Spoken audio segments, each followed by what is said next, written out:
Не өңі не түсі екені белгісіз біреу атын айтап айғайлап шақыратын сияқты. Өңі дейін десе өңінің қайда екені беймәлім. Кеңістікте өзі де жоқ, бәрі буалдыр, бәрі тұман, түк түсініксіз. Түсі дейін десе айғайлаған дауысты, сытырлаған дыбысты абанық естіп жатыр. Тасқын міне тағы да абанық естіді. Дарынның даусы. Бұл қайдан жүр? Мынау толасы сытырлаған не дыбыс? Өңі ме жоқ, түсі ме? Қайда жатыр өзі? Тасқын селк етіп шошып оянды. Бөлме іші ала көлеңке. Сырттағы электр жарығының сәулесі терезе алдындағы ағаштың қалың жапырағы арасынан ұрланып, әрең сығалайды. Терезенің сыртқы темір жақтауына жаңбыр тамшылары толассыз ұрғылап жатыр. Құлақ етін жеп, барабандай сартылдап тұрған сол екен. Әлгіндегі мені шақырған дарым ба, шынымен соның даусы ма? Жеті түнде не іздеп жүр ол? Орнынан ұшып тұрып, жүгіріп терезе алдына барды. Сыртта жаңбыр құйып тұрып, терезені ашып мойнын созып төменге қарады. Ауладағы биік ақ теректің арбиған бұтақтары үшінші қабаттағы терезеге дейін жетеді. Соның қалқасынан ештеңені де анық ажырата алмады. Дарын, сен бе деді тасқын дауыстап. Тым-тырыс, жүрегі дүрсілдеп кетті. Дарын, дарын деп тағы қайтара дауыстады. Үн жоқ. Әлгінде атын айтып шақырған кім болды екен? Түсім дейін десе, дарынның даусын абанық естіген сияқты еді ғой. Бұл не жұмбақ? Қарақтан қарап, жүрегі бір түрлі суылдап, дегбірі қаша бастады. Асып-сасып, жығылып жүріп, қолына ілінген киімдерін иығына іле салып, жүгіріп далаға шықты. Үйтки соққан жел әсерінен екпіні күшейген жаңбыр басқа көзге сабалап тұр екен. Оған қарауға мұрша жоқ. Өз еркі өзіне бағынудан қалған, әлдебір түсініксіз сезімдер иірімдей иіріп, жанға ғұрлы көрмей, қақпақылға салып дедектетіп, сүйрелеп әкетіп барады. Дарын жатақхананың іргесіндегі ықшам ауданда тұрушы еді. Сол маңда әлі бұзылмаған ескі үйлер өте көп. Соның ең бір сұрықсызы да, сиықсызы да дарынға бұйырған болатын. Шатыры бір жағына қисая бастаған, терезесі төмен, өзі жермен жексен. Сонау Сталин заманында салынған қырық құрақ ескі үйді дарын былтыр ғана сатып алған. Тасқынның аяғына жұқпай, солай қарай ұшып келеді. Асфальт төселмеген қара жолдың миы шығып жатыр. Ойдым-ойдым, шұңқырдың бәрі көркөген су. Оған қарайтын, жол таңдайтын мұршасы жоқ. Қызыл асықтан шылпылдата су кешіп, дедектете жүгіріп келеді. Тасқынның көз алдынан дарынның бейнесі кетер емес, көлбеңдеп. Оң мен түстің арасындағы жаңағы шақырысының неге жорырын білмей дал. Дарын ауырып, қысылып жатқан сияқты. Мұны іздеп мазасызданып жатқан сияқты. 5 жыл бір бөлмеде тұрған студенттік шақтан бірге келе жатқан сыралғы досы ғой.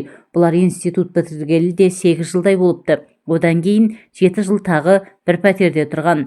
Дарын былтыр үйленген соң Сәбира екеуі осы үйге көшіп кеткен. Үйі тасқынның жатақханасынан онша қашықта емес. Күн аралата келіп кетіп араласып тұрады. Дарын мен Сәбира екеуі таңның атысынан күннің батысына дейін барахолкада сөмке сатады. Тасқын болса суреттерін Алматы Арбатына апарып қойыпты. Содан түскен азын-аулақ ақшаға жан бағып жүр. Қазір суретке қызығушылар да аз. Көз майын таусып, таңды таңға ұрып, салған жұмысын болымсыз ақшаға сатып алғысы келетіндерін қайтерсің. Суреттегі шетелдегідей жақсы бағаланса ғой, онда әжептәуір жақсы өмір сүруге болар еді. Үй сатып алар еді, үйленер еді. 30-ға келгенше жұмысшылар жатақханасының аядай бөлмесінде жүргеніне кейде қорланады тіпті. Дипломы шабаданның түбінде сарғайып жатқалы. Қашан? Жұмыс жоқ. Жа қойшы, соны ойлай бермей. Дарын, сен мені шақырдың ба, әлде Сәбираның құшағында шыртиқода жатырсың ба? Шыңғаққандай 7 түнде ербейіп жетіп келгенімді көріп, көзің атсыздай боп жүрме? Дарынның қақпасы ашық тұр екен. Үйінің есігі де шалқасынан ашық-шашық. Шатырдың сорғалаған судан аула іші күлкілдеп кетіпті. Бір сұмдықтың болғанын сезгендей жүрегі суылдап, екі аяғынан әл кетіп бастырмай қалды. Дәрмені құрып есіктің тұтқасынан ұстаған күйі теңселіп біраз тұрды. Үй іші тас қараңғы, іштен күлімсі сыз иісі білінеді. Дарын деп дауыстап, үні дүрілдеп әрең шықты. Ішке қарай кіруге әлдеқандай күш жібермей тұр. Қорғасындай зіл тартқан аяғын әрең көтеріп босағадан аттады. Тым-тырыс сипалап тұрып есіктің артындағы түймешікті іздеді. Дарын қайда, Сәбира қайда? Есік неге шалқасынан ашық жатыр? Жарық неге жоқ? Түймешікті таптау әйтеуір. Жарықты басуға жүрегі дауаламай біраз тұрды. Жарық қосылса біреу өзін бас салатын сияқты. Маңдайына сұп-суық тер шықты. Түймешікті ұстаған саусағы дірілдеп кетті. Сонда да әлдерменін бойына жиып, түймешікті бастау әрең. Үй іші жарқ етіп ақ сәулеге шомылды. Көзі бірден төр алдында бүрісіп, қырын қарап отырған Дарынға түсті. Қолында мылтық. Оңғысын маңдайына тіреп алыпты. Сол қолымен мылтықты сығымдап ұстап алған. Оң қолының бас бармағы шүріппеде, қимыл қозғалыс жоқ. Тас мүсіндей сіресіп қалған. Кісінің кіргенін, жарықтың жанғанын аңғармаған секілді. Тасқынның төбесінен біреу тастай суды ақтара салғандай денесі мұздап сала берді. Бір сөзді айтудың, бір адым алға басудың өзі қиямет қайым. Үй ішін өлім ескірігі жайлап алғандай. Төр алдында шашылып жатқан патрондар да, оң жақ босаға тұстағы жиналмаған үстел үстіндегі самсаған бос шөлмектер де үйдің сол жақ қабырғасын түгел алып тұрған. Дарынның өз жүрегін жарып шыққан жан тәсілім атты картинасы да демін ішіне тартып, тағатсыздана ажал күтіп тұрғандай. Тасқынның көзі картинадағы жас жігіттің жанарымен шарпысып қалды. Үрей ұялаған тірі көз өңменіңнен өтіп барады. Оң қолымен басын таянып бүрісіп отыр. Саусақтарының арасынан сорғалаған қан өңірін жуып кеткен. Жігіттің өмір мен өлімнің арасындағы ішкі арпалысын Дарын қалай тап басқан. Осы сәтте картинадағы жаралы жігіт Дарынның өзі боп көрінді тасқынға. Дәл қазір анау картинадағы көрініс өмірде қайталанатын деп тұрғандай. Жағдайдың қаншалықты қауіпті екенін анық түйсінді. Ақыл санадан, сезім түйсіктен айырылып қалғандай күйде. Екі көзі шүріппеден бас бармақта. Не дерін, не істерін білмей тұр. Дарынның я өлі, я тірі екені белгісіз. Аяғынан әл кетті. Аттай бере сылқ ете түсті. Дарын деп атын атамақ болып еді, үні шықпады. Бұдан әрі не болғаны анық есінде жоқ. Көз алды тұмандатқандай болдым-ау. Еңбектеп қасына бардым-ау. Шоқиып қасында отырдым-ау. Әлден уақытта екеуінің көзі түйісіп қалды. Бір-біріне тесірейе қарап отырған сәтте есін жиды. Дарын сол кезде барып өз-өзіне келгендей болды. Әуелде көзі шыныдай жылтырап қана көрінген. Біртіндеп сәуле жүгіре бастады. Жан бітті. Сәлден соң көз сөйлей бастады. Дарынның көзі: сенің ең соңғы рет көріп қалғым келді. Тасқынның көзі: таста мылтықты, Дарын, таста. Дарынның көзі: өмірде еш мән қалмады. Тасқынның көзі: ақымақ болма, ал саусағыңды шүріппеден. Дарынның көзі: мені қинамашы тасқын. Тасқынның көзі: өтінемін сеннен, шүріппеден алшы саусағыңды. Дарынның көзінен бір тамшы жас ытып шықты. Бас бармағын ақырын шүріппеден алып, баяу жылжытып әкеліп, бармағының сыртымен кірпігіне ілінген жасты сүртті. Осы кезде тасқын Дарынның қолындағы мылтықты көз ілеспес жылдамдықпен жұлып алды. Ол төрдегі киіздің үстіне басымен сүзе құлады. Терезе артылдай соғылған жаңбыр дыбысын енді анық естіді. Сырттағы жел күшейе түскен. Ашық тұрған есіктен суық жел сумаңдайды. Қолына мылтық тиген соң бойына қайрат біткендей орнынан атып тұрып, қарсы бөлмеге қарай жүрді. Сәбира аман бекен деген суық ой жонарқасы мұздатып өтті. Жарықты қосты. Оң жақтағы төсек бұзылмаған қалпы тұр. Сәбира үйде жоқ екен. Екеуі ренжісіп, Сәбира кетіп қалған шығар деген ой келді. Патронын алып қалтасына салды да мылтықты апарып шифонердің артына тықты. Дарын басын көтерместен төр алдында бүк түсіп әлі жатыр. Солқ-солқ жылайды. Тұла бойы безгегі қысқан жандай қалш-қалш етеді. Тасқын қайтып келіп Дарынның қасына тізе бүкті. Анау жерден басын көтерудің, бұл оған тіл қатудан қорқатын сияқты. Осылай қанша отырған есінде жоқ. Бір кезде Дарын сүйретіле орнынан тұрды да тәлтіректеп тұрып қалды. Бұл да тұрды. Бір-бірін жаңа көргенде қадала қарасты. Ол мұны бас салып құшақтады да тағы солқылдап қоя берді. Қой сұңқылдама, деді тасқын ашу шақырып. Дарынның білегінен мытып ұстап, сүйрегендей боп сыртқа алып шықты. Жаңбыр әлі құйып тұр.